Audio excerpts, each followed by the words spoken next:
Assalamualaikum warahmatullahi wabarakatuh, teman-teman semuanya, sahabat Sylvie and Sigit on Vlog. Kali ini kita akan datang dengan topik kesehatan lagi yang judulnya terkait diare ya Mbak Sylvie ya. Nah, 5 pertanyaan as usual. Pertanyaan pertama Mbak Sylvie, ya kita mulai dari latar belakang selalu. Mbak Sylvie bisa cerita apa yang menjadi latar belakang Mbak Sylvie mengangkat judul ini? jadi diare pada anak ini termasuk yang sering terjadi, dan dia bisa berakibat fatal dikarenakan terjadinya dehidrasi begitu. Sehingga kita harus sangat waspada terhadap kasus yang namanya diare ini pada anak terutama. Oke. Berarti bisa berakibat fatal Bisa berakibat fatal. karena dehidrasi tadi ya? Ya, Ada hal yang sering terjadi ya. padahal sering terjadi dia Kalau ini. gitu nggak boleh kita remehkan gitu. Ya, makanya kita bahas di topik ini. Oke, itu menjadi latar belakang. Pertanyaan kedua Mbak Sylvie, diare itu apa? Sebabnya apa? Diare itu biasanya disebabkan oleh bakteri patogen yang berasal dari konsumsi makanan, tapi tidak selalu, bisa aja dari konsumsi obat, stres.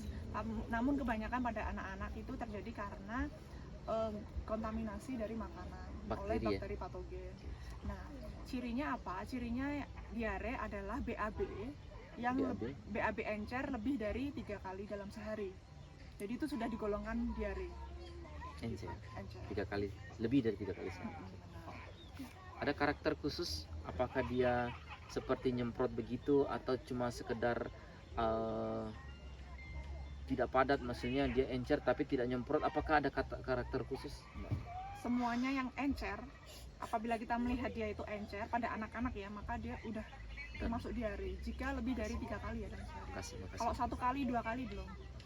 Oke, makasih banyak. Berarti tadi diarenya, buang air besarnya itu encer lebih dari 3 kali sehari, itu adalah diare gitu ya. Benar. Kemudian penyebabnya adalah bakteri gitu ya. Ya, kebanyakan bakteri. Kebanyakan bakteri mungkin dari makanan atau. Pertanyaan ketiga ya Mbak Sylvia, setelah Ya. kita tahu apa itu diare dan sebabnya, obatnya apa dan mekanisme kerjanya seperti apa? Ya, jika diare itu sudah dipandang parah oleh dokter, sudah kronis ya. Jadi kronis itu kalau jangka waktu lama, itu maka dokter biasanya memberikan antibiotik.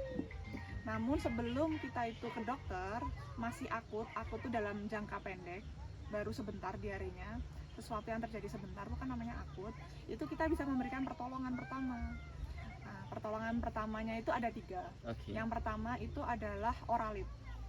Oralit itu tujuannya untuk mengurangi dehidrasi, karena ketika diare banyak sekali cairan yang keluar dan itu yang bisa berakibat fatal. Nah, tujuan dehidrasi adalah mengganti cairan yang ada dalam tubuh. Sorry, tujuan oralit mas? Oralit, Iya. tujuan penggunaan oralit gitu. Oke. Nah, kemudian yang kedua, suplemen zinc tujuannya itu adalah untuk mengurangi keparahan diare dan mencegah terjadinya diare berulang selama 2-3 bulan. Oh, baik. Jadi ketika minum suplemen zinc itu diharapkan diare itu tidak akan berulang selama 2-3 bulan. Baik. Gitu. Nah, kemudian yang ketiga itu adalah yang namanya prebiotik. Prebiotik itu kalau nggak salah Namanya probiotik. Probiotik adalah mikroorganisme yang dimasukkan ke dalam tubuh kita.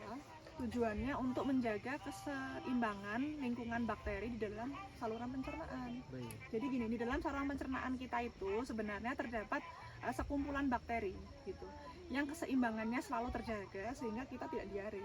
Baik. Ketika terjadi diare itu berarti ada keseimbangan yang terganggu. Keseimbangan yang terganggu itu artinya ada jenis bakteri yang lebih banyak dibandingkan yang lainnya. Oh, Nah, itu tujuannya kita meminum yang namanya probiotik, baik. bakteri hidup yang tujuannya untuk menyeimbangkan kembali nih keseimbangan bakteri yang ada di dalam saluran pencernaan. Nah, itulah kenapa sering disebut probiotik itu bakteri baik ya. Bakteri baik namanya, Oh. tapi sebenarnya tidak ada bakteri baik, bakteri buruk. Yes. Sebenarnya hanya keseimbangan saja Iya. sebenarnya, keseimbangan yang terganggu di dalamnya. Tujuan bakteri ini banyak mas, misalnya untuk imunitas. Dia juga ada fungsi nutrisi, misalnya mengandung beberapa vitamin. Kemudian dia juga mencegah dari bakteri patogen. Jadi makanya minum probiotik itu mencegah dari bakteri patogen, sekaligus menjaga keseimbangan bakteri yang ada di saluran pencernaan. Itu 3 ya. 3. Yang pertama untuk mengurangi Oralit. tingkat dehidrasi. Benar, Dehidrasi itu berarti kekurangan cairannya. benar. Untuk kurang mengurangi kejadian level kekurangan cairan tadi kita pakai oralit. benar. Kemudian yang kedua pakai zinc untuk mengurangi aktivitas diare tadi ya. Keparahan dan diare tadi. kejadian diare berulang. Oke, baik, maaf ya.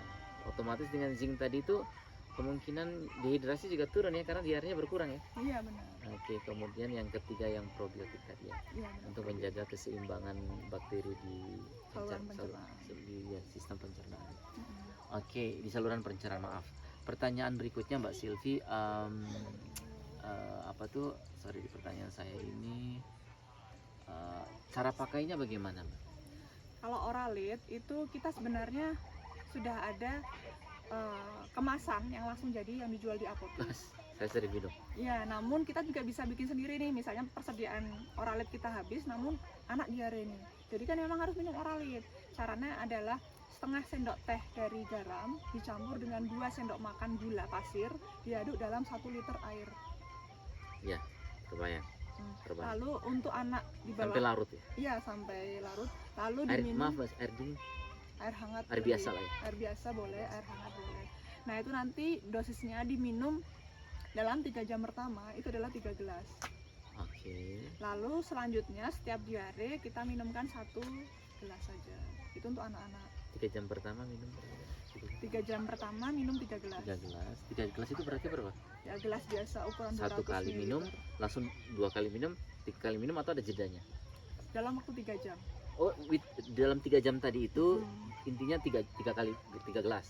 Lalu Oke. setiap diare lagi Setiap daerah lagi 1 gelas. 1 gelas. Thank you. Itu untuk anak-anak. Dengan formula yang sama. Ya, lalu untuk dewasa beda lagi, Oke. tapi bedanya hanya di dosisnya saja. Terus, Misalnya kalau dewasa itu dalam 3 jam pertama itu dia 6 gelas. Oke. Lalu setiap diare diulang 1,5 gelas. Oke. Gitu. Oke, mengerti. Oke, itu cara pemakaiannya ya. Yang oralit. Oralit. Kalau zinc, Kalau zinc itu biasanya kita kan zinc itu kita beli suplemen ya, ada di apotek. Kita tinggal lihat cara pemakaiannya di balik kemasan. atau minta tanya ke apotekernya ya, Iya. ibu bapak apotekernya. Nah, yang perlu dicatat dari zinc ini adalah meskipun diare sudah berhenti, tetap dilanjutkan penggunaan suplemen zinc ini selama kurang lebih 14 hari. Tujuannya tadi kan untuk menghindari terjadinya diare berulang selama 2-3 bulan. Nah, itu sudah ada ketentuan dari WHO bahwa dilanjutkan selama 14 hari meskipun diare sudah berhenti. 14 hari ini sejak awal minum kan ya? Iya, benar. Sejak awal minum itu totalnya 14 hari, walaupun Benar. sudah berhenti Walaupun tapi diarenya sudah berhenti. diarenya sudah tetap berhenti dilanjutkan. 14 hari. Kalau terkait takaran yang minum, Sudah ada di dalam balik kemasan maaf itu. ya, maaf ya. Beda-beda biasanya. Oke, siap. Kemudian yang ketiga probiotik. Sebentar lagi. Oke. Suplemen zinc ini perlu saya sampaikan juga bahwa dia harus diminum 2 jam atau yang penting 2 jam setelah makan. Yang penting dia tidak bersamaan dengan makanan-makanan yang misalnya yang mengandung asam fitat. Jadi asam fitat itu bisa mencegah penyerapan dari suplemen zinc tadi. Oh. Nah, masalahnya asam fitat ini kan ada beberapa dalam makanan kita gitu. Misalnya pada nasi, kemudian pada gandum, kemudian pada susu, kacang-kacangan begitu. Oke. Jadi lebih gampangnya minumnya nanti setelah 2 jam setelah makan. Supaya Perutnya kosong kan. Iya, Sudah. iya. Jadi penyerapan zincnya itu lebih maksimal. Oke, mengerti Mbak. Kemudian yang ketiga mengenai probiotik itu juga ada cara pakainya di balik kemasannya. Namun yang perlu diingat adalah bahwa penyimpanannya nih. Penyimpanan dari kemasan probiotik itu memang harus disimpan di dalam yang suhu dingin. Maksudnya dingin ini kulkas atau apa? Kulkas yang bawah. Oh, sorry. Nah, Iya. sehingga kan dia mengandung bakteri itu. Maksudnya kulkas yang bawah itu kulkas yang bukan freezer gitu ya? Bukan freezer, bukan beku sekali. Karena Mbak pakai istilah bawah. Kulkas Iya, yang- kulkas yang bawah ya. Jadi memang bakteri-bakteri itu kita jaga supaya tetap hidup. Kalau teman-teman ke apotek pasti melihat kan probiotik, kita bilang Kak mau beli probiotik untuk diare gitu, maka akan diberikan probiotik dingin biasanya, karena memang disimpan di dalam kulkas. Oke. Gitu. Oke. Dingin. Siap. Ini pertanyaan terakhir ini. Kapan harus ke dokter?